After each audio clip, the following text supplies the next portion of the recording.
Bien, bonjour à tous pour cette nouvelle conférence de presse liée maintenant aux résultats de 2024. Bien, quelques mots avant de passer aux questions et aux réponses. D'abord, l'environnement. Comme vous le savez, on ne peut pas dire que le monde soit d'une stabilité totale. On a toujours une guerre en Ukraine, même si on pressent un cessez-le-feu rapide ou pas.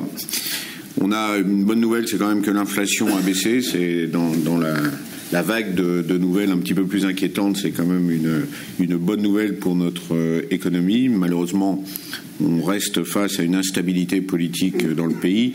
Certes, le gouvernement actuel a passé le cap et a évité les censures, et donc on a un budget, ce qui est une bonne chose. Mais malgré tout, on voit bien que cette instabilité reste présente et restera présente jusqu'au minimum, jusqu'aux prochaines élections présidentielles. Mais le point le plus important, me semble-t-il, et le plus inquiétant, en tout cas, qui rompt avec une certaine impression de stabilité, c'est l'arrivée du nouveau président des États-Unis, qui remet en cause un certain nombre de décisions de stabilité économique, avec les droits de douane qui inquiètent beaucoup de pays et beaucoup d'acteurs économiques, y compris en France, et une volonté, compte tenu d'une redéfinition de ce que pourrait être l'alliance entre les États-Unis et l'Europe, une redéfinition de ce que devrait être la défense en Europe. On aura l'occasion très certainement d'y revenir.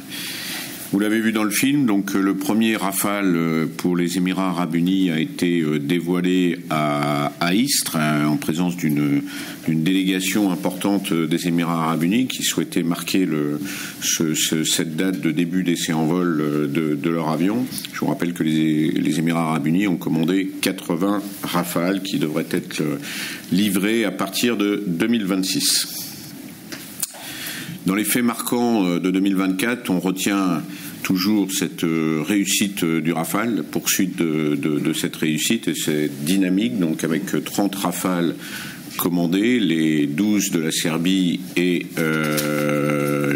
ceux de l'Indonésie en complément de ce qui était déjà, au total ils en auront 42. La montée en cadence, sujet important, puisqu'on verra après quelques difficultés toujours avec la supply chain. Donc la montée en cadence se fait. On a réussi à livrer 21 Rafales par rapport à une guidance qui était de 20, et contrairement à ce que certains pouvaient dire de part et d'autre. Donc ça s'est fait dans la difficulté, mais on tient ces engagements-là, et une livraison de 31 Falcon en parallèle, avec encore un petit peu plus de difficultés dans la supply chain, et l'arrivée du Falcon 6X, qui fait que le 31 est un petit peu en dessous de notre prévision de 35. Un chiffre d'affaires qui était guidé à au-dessus de 6 milliards et qui est donc atterri à 6,2 milliards. Et à nouveau un carnet de commandes historique, et celui de l'année dernière l'était déjà, puisqu'il est à plus de 43 milliards. Difficulté de la supply chain, j'en ai parlé, ça reste, c'est-à-dire qu'on a beaucoup de sous-traitants qui continuent à avoir des difficultés et qui perturbent nos chaînes d'approvisionnement et qui perturbent aussi nos lignes de production. C'est un enchaînement de difficultés, et donc il faut les soutenir. On les soutient dans la filière, parce que c'est pas que nous Dassault, c'est aussi Airbus et l'ensemble de la filière qui a ces difficultés. Donc on a toujours une tour de contrôle au niveau du GIFAS pour essayer de détecter les sous-traitants en difficulté et regarder comment on peut les aider. On a le fonds Aerofund qui a été renouvelé et qui peut aider quand il s'agit d'avoir des fonds propres supplémentaires. Et on a, nous particulièrement Dassault, des aides chez nos sous-traitants, des aides en personnel. On détache des personnels de chez nous pour aider les sous-traitants à faire le travail, ou des reconceptions pour aller trouver des nouveaux fournisseurs pour pallier à ceux qui ont des difficultés. Et on essaye en amont de détecter ceux qui pourraient avoir encore des difficultés. Ça va encore durer, c'est pas fini, ça va encore durer en 2025. On espère que ça ira mieux en 2026, mais on va toujours devoir se battre en 2026, et c'est vrai du militaire comme du civil. Quelques mots sur l'activité programme. Donc, en ce qui concerne la France, 234 Rafales ont été commandées par la France. À ce chiffre de 234, il faut retrancher les 24 avions qui ont été commandés d'occasion par la Grèce et la Croatie, sur un total de 507 Rafales commandées au total avec l'export. On y reviendra juste après. On a livré en 2024 14 Rafales, il nous en reste donc 56 à livrer dans le cadre des commandes actuelles. On poursuit les développements du standard F4 qui est bien avancé. Vous avez vu sur le premier Rafale émirien, il est au standard déjà F4. Et on a eu l'annonce par le ministre des Armées, là aussi c'était bien, la séquence est bien décrite dans le film, de la volonté de lancer le standard F5 accompagné d'un drone de combat, et ceci est pour les années post-2030, 2033 en particulier, et s'appuiera pour le drone de combat sur notre démonstrateur qui avait été fait il y a quelques années, qui s'appelle le Neurone, et qui y était, je rappelle, en coopération à 6 pays. Le Rafale Export, donc 273 commandes. À ceci, il faut donc rajouter les 24 avions d'occasion qui sont passés du stock français au stock export. Donc ça fait quasiment 300 avions Rafale pour l'exportation, avec 18 Rafales pris en commande en 2024 pour l'Indonésie, qui complète pour aller à 42, et la Serbie qui en a commandé 12. La Serbie et l'Indonésie sont deux nouveaux pays par rapport à l'histoire de Dassault. Et on a donc 8 pays export qui ont commandé le Rafale, ce qui fait 9 avec la France.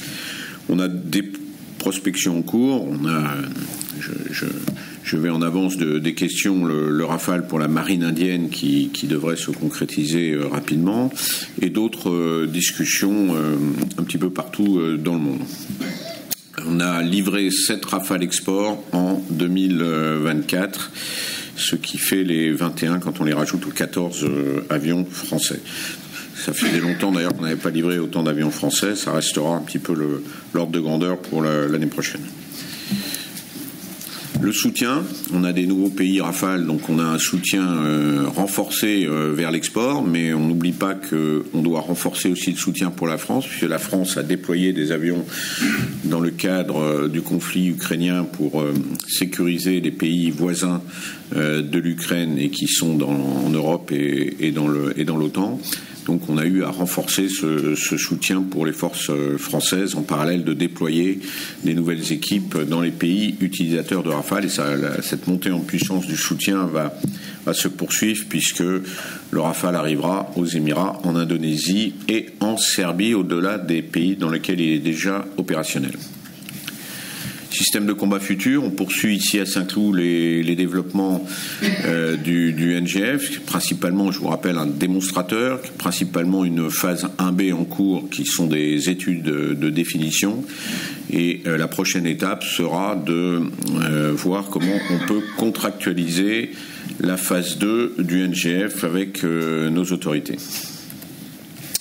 Les avions de mission, là aussi vous l'avez vu dans le film, l'avion de guerre électronique Archange à partir d'un Falcon 8X. Un troisième avion a été commandé au-delà des deux qu'il avait déjà été. Afsimar, le fait à noter, c'est le premier vol qui a eu lieu à Mérignac. Les essais en vol se passent à Istres. Et donc des avions de surveillance qui sont attendus par nos forces armées dans les années à venir. Sur l'export, on a livré les 3e et 4e Falcon 2000, qui sont des avions qu'on appelle verts, des green aircraft, qui seront équipés localement là-bas par les autorités coréennes et les industriels coréens avec des équipements de guerre électronique. Le contexte Falcon, donc 26 prises de commande, un petit peu mieux que l'année dernière. Les livraisons à 31, un petit peu en dessous de ce qu'on souhaitait, mais un petit peu au-dessus de ce qui s'est fait l'année dernière. On est toujours dans cette difficulté de livraison. On a en plus l'arrivée d'un nouvel avion qui est le 6X, qui a été certifié à la fin de l'été 2023, une entrée en service qui a eu lieu début 2024, donc c'est le début de la vie du Falcon 6X, qui est en train de monter en puissance en termes de fabrication. Et puis on poursuit le développement du Falcon 10X. Pour le 6X, on a profité de cette année pour faire voler beaucoup le démonstrateur du Falcon 6X. Donc on a à peu près plus de 1000 heures aujourd'hui de retour de ces démonstrations qui ont été faites un petit peu partout. Cette fois-ci, c'est pas simplement voler, c'est aussi mettre des clients à bord pour les faire appréhender la réalité du Falcon 6X, et on a des très bons retours à partir de ces 500 vols qui ont eu lieu un petit peu partout dans le monde. Donc les commandes commencent à arriver et confortent le carnet sur cet avion. Quand on aura réglé tous les problèmes de fabrication, on pourra accélérer aussi les prises de commandes. Le 10X, vous voyez une photo ici du 10X à Mérignac, donc qui est en train de se monter. C'est le premier avion, celui qui fera les essais en vol. On a recalé le calendrier en début d'année 2024 et on est maintenant sur le trait en ce qui concerne ce calendrier pour permettre des premières livraisons à fin 2027. J'en dirai pas plus aujourd'hui, mais je pense qu'on en reparlera au cours de l'année 2025. Support Falcon, là aussi, il faut maintenir nos clients en soutien un petit peu partout dans le monde. À peu près 2200 avions qui volent de par le monde. La principale difficulté est liée aussi à la supply chain, être capable d'avoir des rechanges au bon moment d'un certain nombre de fournisseurs. Il y a quelques fournisseurs qui ont des difficultés et c'est tout l'exercice qu'il faut faire pour les équipes de soutien. Aujourd'hui, il n'y a pas encore de problème trop important sur, par exemple, je vois la photo du moteur, on arrive à fournir dans les grandes visites les réparations qui vont bien. La décarbonation, ça se poursuit. Je ne vais pas redire ce que j'ai déjà dit les autres années. Je voudrais juste faire une remarque, c'est que j'ai l'impression que plus on est vertueux et moins on est reconnu. Donc je me pose la question de savoir s'il ne faut pas être non vertueux pour être reconnu. Je vous laisse cette remarque dans votre tête. Je dis ça parce que nous mettons du SAF dans nos avions. On vole aujourd'hui avec du SAF chez Dassault et que malheureusement il y a toujours du bashing de l'aviation absolument incroyable, alors que notre industrie aéronautique française en général, pas que celle de Dassault, mais française, est un des fleurons. On continue à taper sur l'industrie aéronautique française, à y mettre des normes, à rajouter des choses malgré le travail qui est fait. Et je dois dire que la Commission européenne en rajoute, et que le mot taxonomie, je dois dire, s'il pouvait sortir de mon vocabulaire et même n'avoir jamais existé, on ne s'en porterait que mieux. Je vous rappelle qu'il y avait la taxonomie qui nous montrait du doigt parce que nous faisions des armements français, européens. Je crois qu'aujourd'hui, peut-être que ces gens vont se remettre en cause sur ce qu'ils ont fait et pas simplement mettre en veille la taxonomie dite sociale, mais dire qu'il faut fabriquer des armes en Europe si on veut défendre l'Europe et non pas simplement acheter. Pour les avions d'affaires, c'est pareil. Un avion d'affaires américain en Europe n'est pas pénalisé par la taxonomie. Dassault Aviation est pénalisé par la taxonomie européenne. Je trouve ça scandaleux, je le dis. Donc on a fait une requête qu'on a déposée auprès du tribunal de l'Union européenne, puisque finalement nous sommes dans l'esprit de la taxonomie, puisque nous mettons du SAF, que nous fabriquons, concevons des avions capables de SAF, on devrait être totalement reconnu au titre de la taxonomie. Donc je pense que toutes ces histoires de taxonomie sont des problématiques politiques poussées par certains qui va contre l'industrie européenne.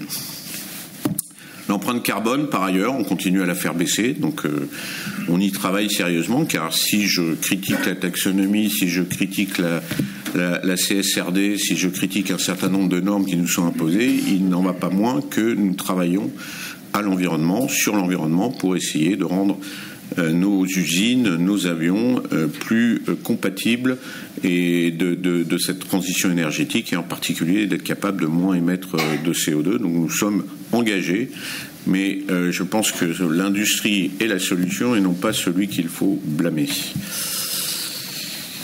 Les recrutements, on a continué à beaucoup recruter en 2024 avec 2400 embauches de salariés, ce qui d'ailleurs créer de l'activité, puisque ces jeunes embauchés, il faut les former.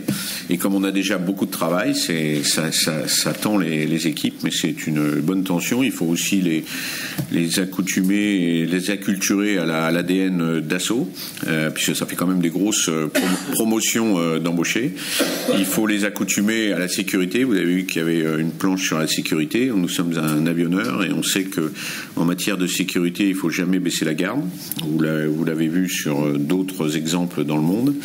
Donc c'est un sujet très important. Pour 2025, je dois dire qu'on est en train de réévaluer parce qu'on ne sait pas à quelle sauce on va être mangé sur les taxes qui sont prévues d'être mises par les États-Unis. Et comme vous savez qu'on a une partie de nos clients qui sont aux États-Unis et de la base installée de l'aviation d'affaires qui est aux États-Unis, on se pose la question dans ce domaine-là.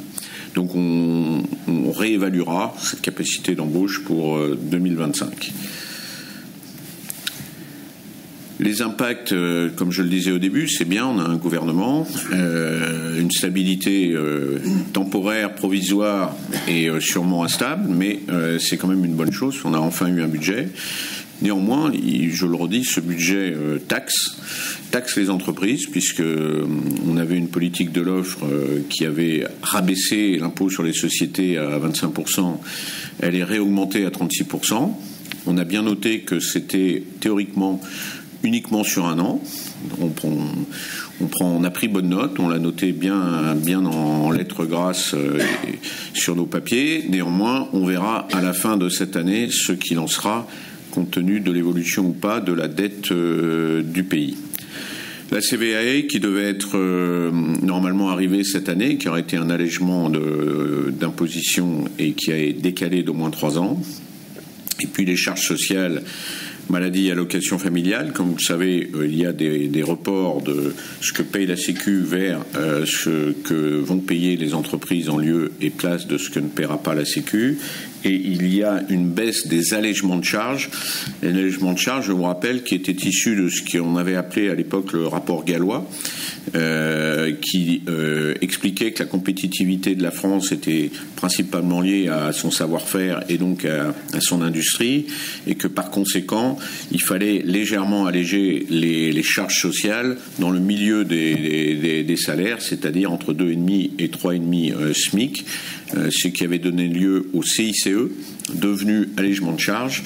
Et aujourd'hui, donc dans le budget actuel, il y a une baisse de ces allègements et donc une augmentation des charges que les entreprises vont devoir payer.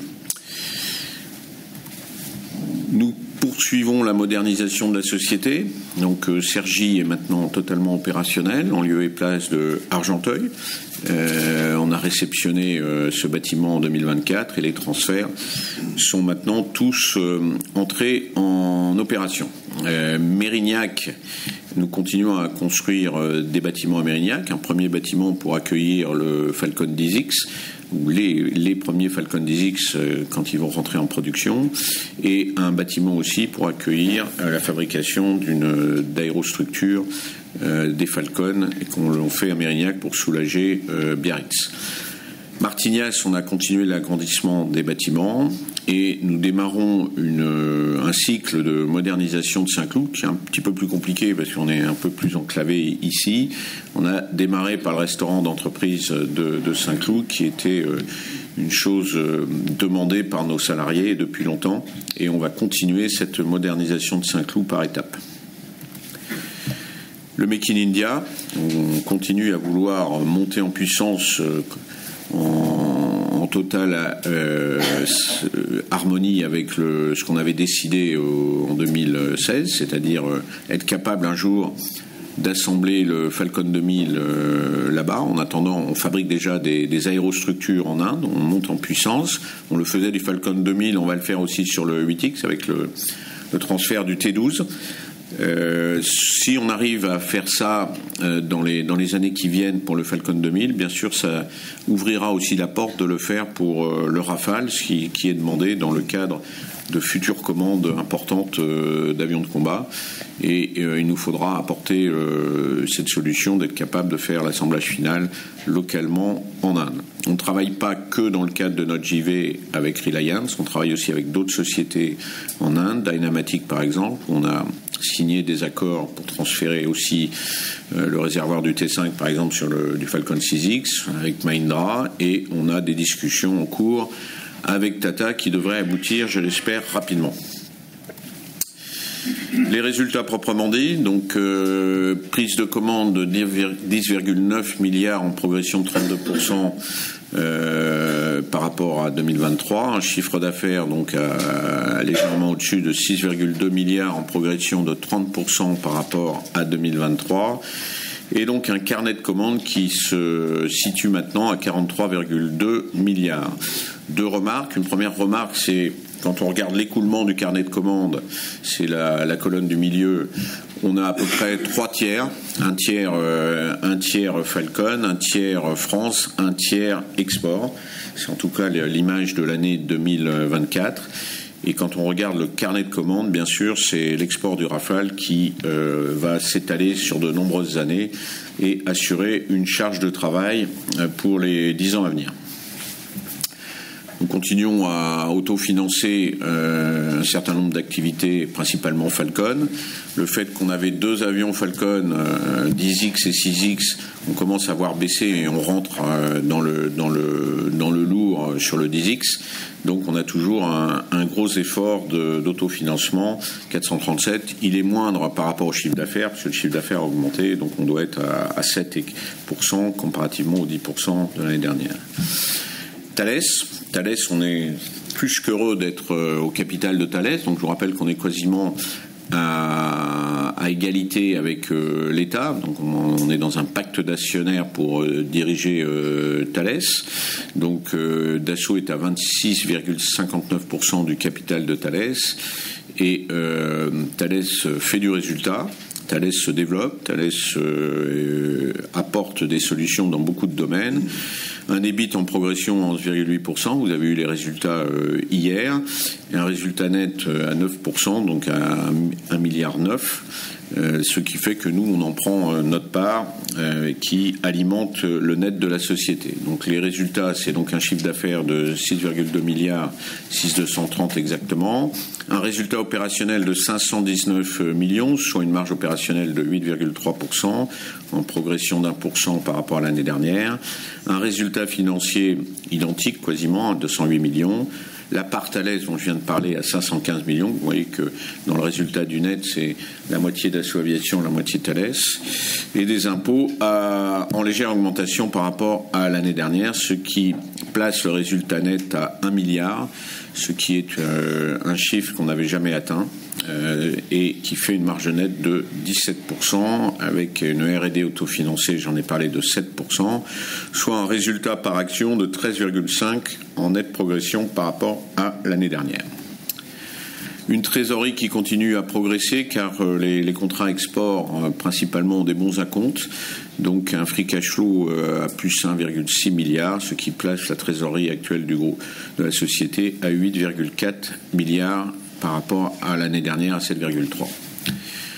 Vous savez qu'on a racheté des actions, qu'on les annule. Alors quand on dit on les annule, c'est pas toujours compris. En fait, les annuler permet de reluer les actionnaires et de renforcer la position des actionnaires existants. Donc on a opéré des rachats d'actions, on a opéré des annulations, et la nouvelle répartition, c'est celle du bas en actions. Donc la GMD actionnaire familiale est à 66,28%, le flottant à 22,91%, Airbus à 10,56% et les actions restant en autodétention à 0,25%. À droite, c'est les droits de vote. On a des droits de vote doubles qui placent l'actionnariat familial à plus de 79% des droits de vote. Les dividendes, donc nous avons des dividendes pour 370 millions en 2025 en progression par rapport à 2024. Je l'ai dit, un dividende par action qu'on proposera donc à 4,72 € avec un payout légèrement augmenté par rapport à l'année dernière à 35%, ce qui place le tiers en remontée remonter vers l'actionnaire et qui se met à égalité avec le tiers sur la partie société mère que nous distribuons en partage de la valeur à nos salariés. Donc on est bien dans la règle des 3 tiers, tant voulu par la famille et par Marcel Dassault à l'Épar. Ça nous place dans le top 3 de ceux qui partagent la valeur en France. Perspective et stratégie, toujours le sujet numéro 1, c'est de bien livrer nos avions conformément à notre planification et à nos contrats. Ça reste l'exercice difficile et qui retient toute l'attention des équipes encore en 2025. Et respecter la tenue des délais, et donc les délais, c'est les coûts, que ce soit en militaire ou en Falcon. Préparer le futur du Rafale, donc le standard F5. Nous démarrons des discussions avec la DGA et les armées sur ces sujets pour démarrer réellement le développement. Continuer avec le drone de combat et l'après-Rafale avec le NGF. Soutien et disponibilité de nos avions, la montée en puissance des équipes, j'en ai parlé, pour soutenir le Rafale un petit peu partout dans le monde, soutenir les Falcons et en particulier l'arrivée du 6X. Poursuivre les prospections à l'export. On continue à avoir des campagnes du Rafale dans un certain nombre de pays. Accélérer et renforcer la vente de nos Falcons. On attend l'arrivée totale aussi du 10X qui permettra de reprendre la main sur ce qu'on appelle les ultra long range, donc pour être capable de concurrencer le Global 7005 et le G700 de Gulfstream. Accélérer le Make in India, c'est fait toujours partie de notre stratégie et on veut l'accélérer. Et donc continuer les efforts de recrutement avec la réserve dont j'ai parlé en fonction de ce qui se passera aussi avec les États-Unis. On a donc une guidance aujourd'hui que l'on prévoit autour de 6,5 milliards d'euros en chiffre d'affaires, ce qui devrait comprendre la livraison de 40 Falcon et de 25 Rafale. On met juste une réserve sur cette guidance. Elle est bien sûr soumise à l'évolution de ce qui va se passer sur les nouveaux droits de douane aux États-Unis et les contre-mesures éventuelles européennes, puisque ça pourrait jouer aussi dans les deux sens et qui pourrait perturber d'une certaine manière les capacités à tenir cette guidance. Nos concurrents ont mis cette réserve aussi, en particulier Bombardier, la semaine dernière. Voilà ce que je voulais vous dire pour les résultats de 2024 et je suis maintenant prêt à répondre à toutes vos questions.